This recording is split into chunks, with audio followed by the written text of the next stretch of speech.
Hema committee റിപ്പോർട്ടിന്റെ പ്രകാശന കർമ്മം കഴിഞ്ഞു. ഒറ്റനോട്ടത്തിൽ ശ്രീ MT വാസുദേവൻ നായരുടെ രണ്ടാമൂഴത്തോളം വലിപ്പം മതിക്കുന്ന ഒരു കൃതിയാണ് ഈ ഹേമ കമ്മിറ്റി റിപ്പോർട്ട്.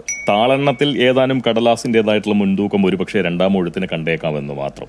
സാമൂഹ്യ മൂല്യവും സ്വാധീനശേഷിയും കമ്മിയായതിനാൽ പോങ്ങന് ആ മഹത് ഗ്രന്ഥം ഒട്ടും തന്നെ ലഭിക്കപ്പെട്ടില്ല. രണ്ടാമൂഴമല്ല ഈ ഹേമ കമ്മിറ്റി റിപ്പോർട്ട്. വില കൊടുത്ത് വാങ്ങാൻ കഴിയുന്ന നിലയിലേക്ക് അത് വിപണിപ്പെട്ടുമില്ല. സ്വാഭാവികമായും പാരായണം ചെയ്ത് അതിന്റെ ആസ്വാദന വിവരണം നൽകാനോ അതല്ലെങ്കിൽ അതിനെ വിമർശന ബുദ്ധിയോടുകൂടി നിരൂപിക്കാനോ ഒന്നും ഈ പോങ്ങന് പാങ്ങില്ല.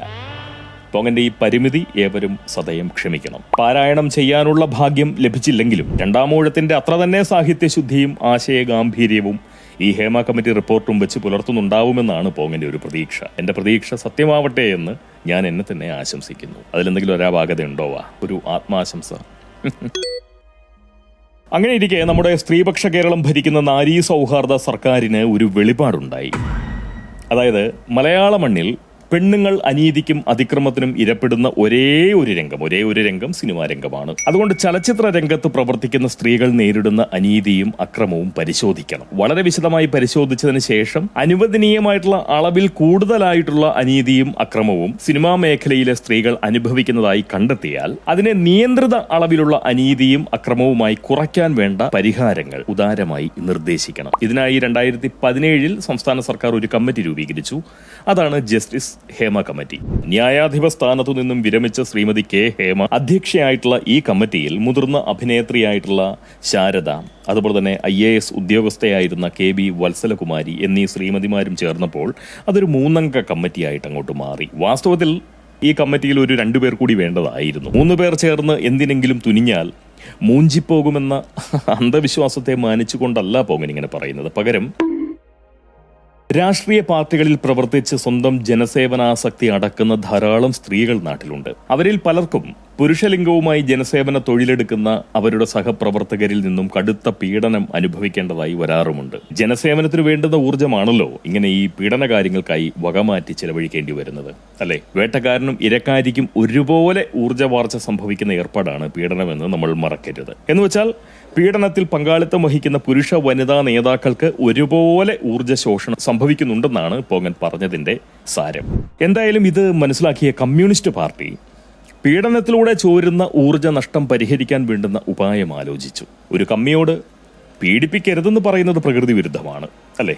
അതായത് ഒരു പൂവൻ കോഴിയോട് പിട ചവിട്ടരുതെന്ന് പറയുന്നത് പോലെയോ അല്ലെങ്കിൽ അതിനോട് കൂവരുത് എന്ന് പറയുന്നത് പോലെയുള്ള ക്രൂരതയാണത്. അതുകൊണ്ട് അവർ വീര്യം കുറഞ്ഞ അല്ലെങ്കിൽ തീവ്രത തുലവും കുറഞ്ഞ ഒരു പീഡന സമ്പ്രദായം വികസിപ്പിക്കുന്നതിന്റെ സാധ്യത മനസ്സിലാക്കാനായി ഒരു കമ്മീഷനെ നിയമിച്ചു. അതാണ് യഥാക്രമം പുരുഷ സ്ത്രീ സഖാക്കളായിട്ടുള്ള ബാലൻ, ശ്രീമതി എന്നിവരായിരുന്നു ആ കമ്മീഷനിൽ ഉണ്ടായിരുന്നത്. പുരുഷ സഖാവിൽ നിന്നും വനിതാ സഖാവ് നേരിടുന്ന പീഡനങ്ങളുടെ തീവ്രത വളരെ കൃത്യമായി അളന്നു തിട്ടപ്പെടുത്തി വനിതാ സഖാവിന്റെ മാനത്തിനോ മേനിക്കോ ഊനം തട്ടാത്ത മട്ടിൽ അഹിംസാസ്പദമായിട്ടുള്ള നിലയിലും ഇന്ത്യൻ ന്യായ സംഹിതയുടെ പരിധിയിൽ വരാത്ത വിധത്തിലും നാരീ സൗഹാർദ്ദ പീഡനം പാർട്ടിയിൽ സാധ്യമാക്കാൻ ആ കമ്മീഷന് സാധിച്ചു.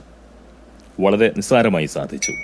പീഡനത്തിന്റെ കാഠിന്യം അല്ലെങ്കിൽ തീവ്രത കുറഞ്ഞപ്പോൾ ഊർജ്ജ നഷ്ടവും കുറഞ്ഞു. സ്വാഭാവികം. പെട്ടെന്നൊരു പ്രകൃതി ദുരന്തം ഉണ്ടായാൽ നിഷ്പ്രയാസം സുമാർ 2 ബക്കറ്റ് വരെ എടുത്ത് പിരിവിനിറങ്ങാനുള്ള ഊർജ്ജം അവർക്കിപ്പോൾ ഉണ്ട്. തീവ്രത കൂടിയ പീഡനകാലത്തായിരുന്നുവെങ്കിൽ ഇടത്തരം ഒരു പീഡന നിർവഹണം നടത്തിയാൽ പോലും സഖാക്കൾ അവശരായി പോവും, പരമ അവശരായി പോവും. ചെറിയൊരു കപ്പെടുത്ത് പിരിക്കാൻ പോലുമുള്ള ഊർജം പീഡനത്തിൽ നിന്നും മിച്ചം പിടിക്കാൻ അന്നത്തെ കാലത്ത് സഖാക്കൾക്ക് കഴിയില്ലായിരുന്നു. ശ്രീമതി ബാലൻ കമ്മിറ്റി സംഗതി വിശദമായി പരിശോധിച്ചു. പീഡന പിഴവുകൾ കണ്ടെത്തി അതിന് പരിഹാരവും നിർദ്ദേശിച്ചു. ആ പരിഹാരമാണ് കടുക്കജലം. നമ്മുടെ ഈ സഖാവ് ശശിചേട്ടൻ, അതുപോലെ തന്നെ സഖാവ് കോട്ടമുറിയൻ ഗോപിച്ചേട്ടൻ മുതലായിട്ടുള്ള അസംഖ്യം വരുന്ന മഹിളാസക്തരെ നിർബന്ധിത കടുക്ക ജല പാനീയരാക്കിയതോടുകൂടി പാർട്ടിയിലെ നാരീകുലം അഭൂതപൂർവമായിട്ടുള്ള സുരക്ഷയിൽ അകപ്പെട്ടു കഴിഞ്ഞു. അതാണ് വാസ്തവം. എത്ര വലിയ ദുരന്തങ്ങൾക്ക് നേരെയും ബക്കറ്റ് നീട്ടാനുള്ള കരുത്ത് ഓരോ പാർട്ടിക്കാരനും ഇന്നുണ്ട്, വലിപ്പച്ചെറുപ്പം കൂടാതെ. അങ്ങേയറ്റത്തെ വലിയ നേതാവ് മുതൽ ഇങ്ങേയറ്റത്തെ ഒരു അന്തംഗമ്മി അണിയാൻ വരെയുള്ള ഏതൊരാൾക്കും ഇന്നത് സാധിക്കും. അതുകൊണ്ട് തന്നെ ഹേമ കമ്മിറ്റിയിൽ ശ്രീമതി ബാലന്മാരുടെ സാന്നിധ്യം കൂടി ഉണ്ടായിരുന്നുവെങ്കിൽ തീർച്ചയായിട്ടും റിപ്പോർട്ട് അല്പം കൂടി ഫലഭൂയിഷ്ടമായേനെ എന്നൊരു അഭിപ്രായമാണ് പോങ്ങനുള്ളത്. കേട്ടിടത്തോളം പരദൂഷണത്തിന്റെ പരിധിയിൽ വരുന്ന വിവരങ്ങളാണ് പുറത്തു വന്നിരിക്കുന്നത്. മലയാളക്കരയുടെ അറിവിന് പുറത്തു നിൽക്കുന്ന വിവരങ്ങളൊന്നും തന്നെ ഈ റിപ്പോർട്ടിലുള്ളതായി അറിയാൻ കഴിഞ്ഞില്ല. മനസ്സിലാക്കാൻ സാധിച്ചത് പ്രധാനമായും ഒരു കാര്യമാണ്. മത്തായിയുടെ സുവിശേഷത്തിലെ 7-ാം അധ്യായത്തിലെ 7-ാം വാക്യത്തിൽ ഉറച്ചു വിശ്വസിക്കുന്ന നടന്മാർ മലയാള സിനിമയിലുണ്ട് എന്നുള്ളത് ഉറപ്പായി. മുട്ടുവിൻ തുറക്കപ്പെടും എന്ന ഉറച്ച വിശ്വാസത്തോടെ പാതിരാവിൽ പരതിച്ചെന്ന് നടിയുടെ കിടപ്പറവാതിലിൽ അർപ്പിത ബുദ്ധിയോടുകൂടി മുട്ടി നിൽക്കുന്ന മുട്ടൻ നടന്മാർ വരെയുണ്ടെന്ന് മനസ്സിലാക്കാൻ തീർച്ചയായിട്ടും സാധിച്ചു. മുട്ടുന്നതിൽ തെറ്റില്ല, തുറക്കുന്നതിൽ ഒട്ടും തന്നെ തെറ്റില്ല. അങ്ങനെ ചെയ്യുന്നത് മത്തായിയുടെ സുവിശേഷത്തെ മാനിക്കുന്ന സംഗതി മാത്രമാണ്. എന്നാൽ എന്തിൻ്റെയെങ്കിലും മുട്ടൽ തീർക്കാൻ ആരുടെയെങ്കിലും വാതിൽ ആരെങ്കിലും തകർക്കുന്നതാണ് പാതകം, ശിക്ഷാർഹം. ദയനീയവും ദാഹാർത്ഥവുമായിട്ടുള്ള മുട്ടൽ ഈ യാചനയുടെ പരിധിയിൽ വരുന്നൊരു ഏർപ്പാട് മാത്രമാണ്. ഭിക്ഷ നൽകാൻ ഉന്നമുണ്ടെങ്കിൽ വാതിൽ തുറക്കാം, അല്ലാത്ത പക്ഷം യാചകനെ ആട്ടിപ്പായിക്കാം. ആട്ടിയാൽ പായാത്ത ദാഹം ഒരു നടനും പേർന്നുണ്ടാവില്ല എന്നുള്ളതാണ് പോങ്ങന്റെ ഒരു വിശ്വാസം. അതുപോലെ തന്നെ ഈ കാസ്റ്റിംഗ് കൗച്ച് എന്ന സമ്പ്രദായവും ചലച്ചിത്ര ലോകത്തുണ്ടെന്ന് നമ്മുടെ ഈ ഹേമ കമ്മീഷൻ അല്ലെങ്കിൽ ഹേമ കമ്മിറ്റി റിപ്പോർട്ട് ചെയ്യുന്നുണ്ട്. ചലച്ചിത്ര ലോകത്ത് മാത്രമല്ല അതുള്ളതെന്ന് മനസ്സിലാക്കുന്ന മലയാളികളിൽ ആ വസ്തുത ഒരു തരത്തിലും ഞെട്ടലുണ്ടാക്കാൻ സാധ്യതയില്ല എന്നുള്ളതാണ് പോങ്ങന്റെ ഒരു കാഴ്ച. ധനം, കീർത്തി, സാമൂഹ്യമൂല്യം എന്നിവയൊക്കെ മാനിച്ചുകൊണ്ട് മകളെ വിനോദിക്കാൻ വിട്ടുകൊടുക്കുന്ന അമ്മമാരുണ്ടെന്നും റിപ്പോർട്ട് പറയുന്നതായി കേട്ടു. നാണം കെട്ടും പണം നേടുകിൽ നാണക്കേട പണം മാറ്റിടും. ആ പഴമൊഴിയിൽ നിക്ഷേപമിറക്കിയ പെണ്ണുങ്ങൾക്ക് പ്രത്യുൽപാദന ശേഷി ഉണ്ടാവുമ്പോൾ സംഭവിക്കുന്ന വളരെ സ്വാഭാവികമായിട്ടുള്ള സംഗതി മാത്രമാണിത്. കനത്ത ആസനങ്ങളെ തിരഞ്ഞുപിടിച്ച് താങ്ങുന്ന മലയാളികളിൽ എന്തെങ്കിലും ഞെട്ടൽ ഇതുണ്ടാക്കുമെന്ന് കരുതുന്നതിൽ ഒട്ടും തന്നെ ന്യായമില്ല. അതുപോലെ കൃത്രിമ കുണ്ടിയുമായി ഉദ്ഘാടിക്കാൻ ചുരമാന്തി നാടൊട്ടുക്ക് നടക്കുന്ന ഒരു നടിച്ചി പെണ്ണിന്റെ വ്യാജ ചന്തിക്ക് ചുറ്റും നിരക്കുന്ന മഠയ മലയോളികൾക്ക് ഇതിലൊന്നും വിമർശന സ്വരം ഉയർത്താൻ അവകാശവുമില്ല. അത് സത്യമാണ്, അല്ലേ? ശരിയല്ലേ? മനസാക്ഷി എന്നൊരു മനോഭാവം സ്വഭാവത്തിലുള്ള ഒരൊറ്റ ജേർണലിസ്റ്റിനും ഈ റിപ്പോർട്ടിന്റെ പേരിൽ ഒരു ചലച്ചിത്ര പ്രവർത്തകനെ പോലും വിമർശന ബുദ്ധിയോടുകൂടി സമീപിക്കാൻ സാധിക്കില്ല എന്നതാണ് സത്യം. ഇമാതിരി പോക്രിത്തരങ്ങൾ സ്വന്തം തൊഴിലിടത്തിൽ പ്രമുഖരായിട്ടുള്ള എത്രയോ മാധ്യമ ധർമ്മക്കാരന്മാർ നടത്തിയിരിക്കുന്നു. അത്രമാത്രം സഹകരണ ബുദ്ധിയോടെ അവയെയൊക്കെ മറച്ചു വെച്ചുകൊണ്ട് ദിലീപിനെ വിമർശിക്കാനും അതുപോലെ സ്വന്തം സഹപ്രവർത്തകരുടെ കണ്ണീരിന് കാരണമായത് മറന്നുകൊണ്ട് ഇരപ്പെട്ട നടിക്കൊപ്പം നിർനാണം നിലകൊള്ളാനും അവർക്ക് കഴിയും, നിഷ്പ്രയാസം കഴിയും. താത സൗലഭ്യം അവർക്ക് നൽകുന്ന അധിക യോഗ്യതയാണ് മനസാക്ഷിക്കുത്തില്ലാത്ത അവരുടെ ആ അധർമ്മ ബുദ്ധി. കോഴിക്കോടുള്ള ഒരു പ്രമുഖ FM റേഡിയോ നിലയത്തിൽ തരക്കേടില്ലാത്ത ഒരു പീഡന കേസ് വന്നു. പോലീസിനെ അറിയിക്കുകയോ അതല്ലെങ്കിൽ ആഭ്യന്തര കമ്മിറ്റി അന്വേഷണം നടത്തി റിപ്പോർട്ട് സമർപ്പിക്കുകയോ ഒന്നും ചെയ്തിട്ടില്ലെന്നാണ് മനസ്സിലാക്കാൻ സാധിക്കുന്നത്. പ്രതി പക്ഷേ 10-100 ദിവസമായി സസ്പെൻഷനിലാണെന്ന് കേൾക്കുന്നുണ്ട്. അത്രയും നല്ലത്. ഇല്ലാത്ത പോക്സോ കേസ് ആരോപിച്ച് അതിനെ ആഘോഷിച്ചുകൊണ്ട് വൃദ്ധനായിട്ടുള്ള സെക്യൂരിറ്റി ജീവനക്കാരനെ വരെ ആത്മഹത്യ ചെയ്യിപ്പിക്കാൻ കഴിവുള്ള നമ്മുടെ മാധ്യമ ധർമ്മക്കാർക്ക് കൂട്ടത്തിൽപ്പെട്ടവന്റെ കൊടും കുറ്റം മറച്ചുവെക്കാൻ യാതൊരു പ്രയാസവുമില്ല, മനസാക്ഷിക്കുത്തുമില്ല. അനീതികൾക്ക് കാവൽ നിൽക്കുന്ന ഇത്രയും നികൃഷ്ടരായിട്ടുള്ള ഒരു പറ്റം ഇരുകാലി നായ്ക്കളുടെ സ്വാധീനത്തിലായിപ്പോയി നമ്മുടെ മാധ്യമ ലോകം. പിന്നെങ്ങനെ ഈ നാട് നന്നാവും?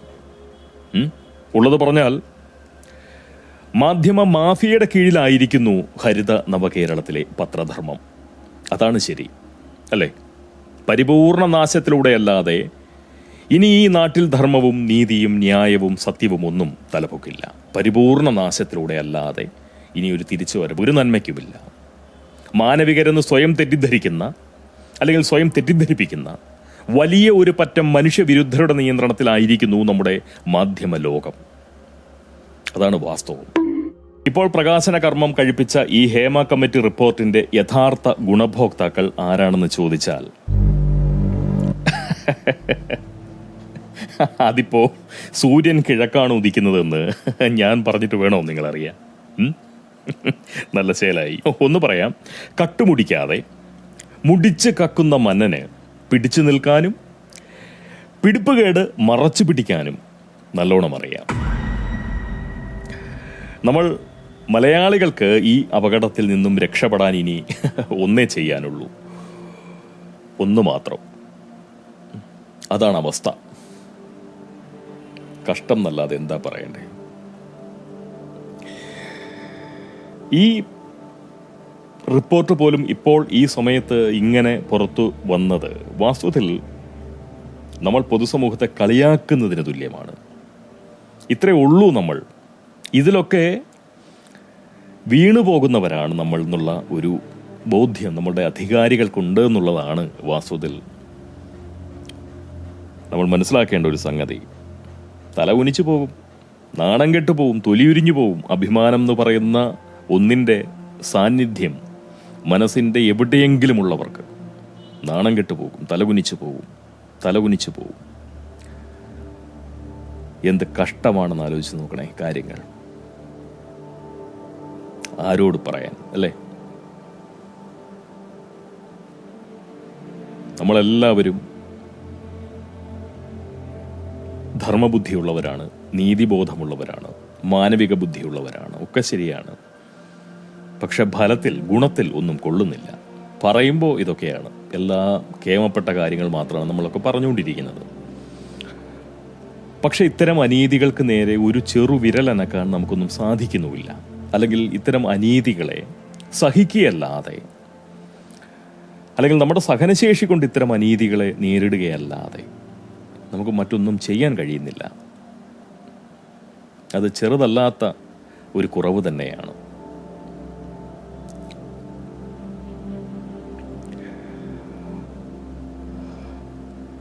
അടുത്ത സംസാരത്തിലൂടെ നമുക്ക് വീണ്ടും കാണാം. നന്ദി. നമുക്കെല്ലാം നല്ലത് വരട്ടെ. നമുക്കെല്ലാം നല്ലത് മാത്രം വരട്ടെ.